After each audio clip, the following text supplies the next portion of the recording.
বিশেষ করে আমরা যারা আমাদের জীবনের প্রয়োজন কত অসংখ্য গণিত প্রয়োজন বেঁচে থাকতে গেলে, ব্যক্তিগত জীবনে, পারিবারিক জীবনে, সামাজিক জীবনে, রাষ্ট্রীয় জীবনে, সর্বক্ষেত্রে আমাদের প্রয়োজনের অন্ত নেই। কিন্তু আল্লাহ সুবহানাহু ওয়া তাআলা সকল প্রয়োজন তিনি আমাদেরকে মিটিয়ে চলেছেন। কারো এমন কোনো প্রয়োজন তিনি বাকি রাখেন না যেটি অপূরণ থেকেই যায়।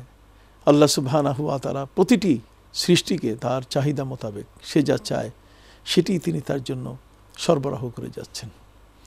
সেই আল্লাহ যিনি আমার জীবনকে এত সুন্দর করতে গড়তে তার আমার জীবনের যা কিছু প্রয়োজন তার সব কিছু আয়োজনে রয়েছে, সেগুলোকে যদি আমরা লক্ষ্য করি তাতেও কিন্তু আমরা আল্লাহর পরিচয় খুঁজে পাই। আল্লাহ সুবহানাহু ওয়া তাআলা তিনি নিজেই বলেছেন, সানুরিহিম আয়াতিনা ফিল আফাকি ওয়া ফি আনফুসিহিম হাত্তা ইয়াতাবায়্যানা লাহুম আন্নাহুল হক। আমি তাদেরকে এই বিশ্বজগৎ চরাচরে আমাকে চেনার জন্য নিদর্শনসমূহ রেখে দিয়েছি।